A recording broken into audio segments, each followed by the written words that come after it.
Otis McGregor, thank you very much for your book, Enabling Your Team's Success. Really appreciate it. Got massive value from it as a Navy leader, and I hope that the next person that I give this to is also going to get the same massive value from your book.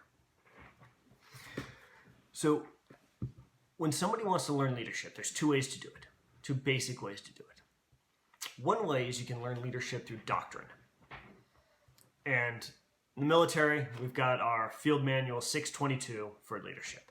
And it's about 600 pages of doctrine-based, dry-based, how to lead 101. It's got the principles of leadership. It'll take you through all the steps of leadership. And it's about as dry as can be. The other way that you can learn leadership is by experience. And Otis McGregor, an Army Green Beret, Army Green Beret commander, is the man to teach you that leadership by his experience. One thing I really appreciate about the book is the very first page of the book, in the preface. It talks about what you're trying to do. First thing we're trying to do is, in order to get somewhere, you've got to know where you're going. You need to define your success. Define what that success looks like. Then you take that success and you plug that into leading your team. Okay? Get the principles for leading your team.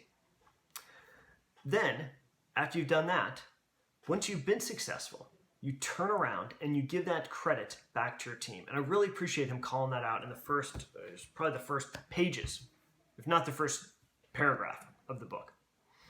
And I really appreciate him calling that out. It's not you take that success and you plug it back into yourself. It's not you take that success and you write yourself up for an award on it.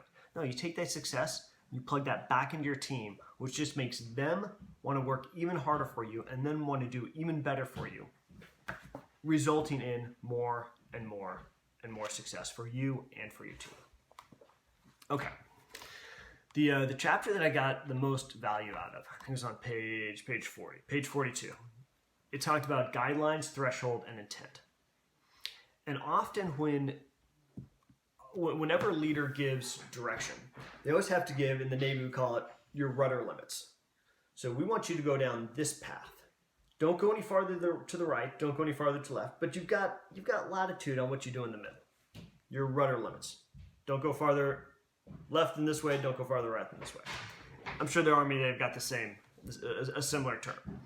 But Otis entitles it Guidelines, Threshold, and Intent. And so often in leadership, in the Navy, in any of the military services, those rudder limits, that rudder guidance is so vague, it is nearly impossible to decipher where you're supposed to be and where you've gone too far.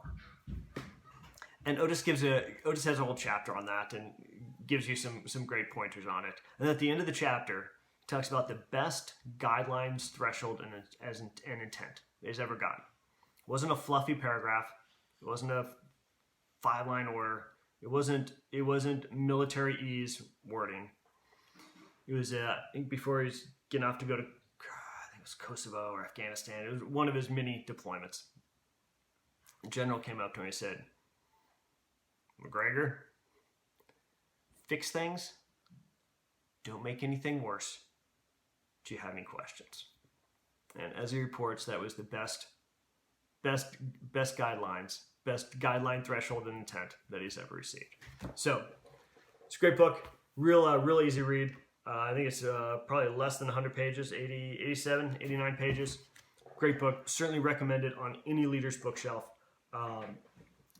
Certainly recommend it. So if you're interested in this book, please sign up below for my newsletter. And every month I send out a newsletter and I give away books, including Otis's book. Probably be giving this away in the next couple months. So sign up below and you'll have a chance to win Otis's book and many others in my DoD Reads newsletter. So thank you very much. Have a good one.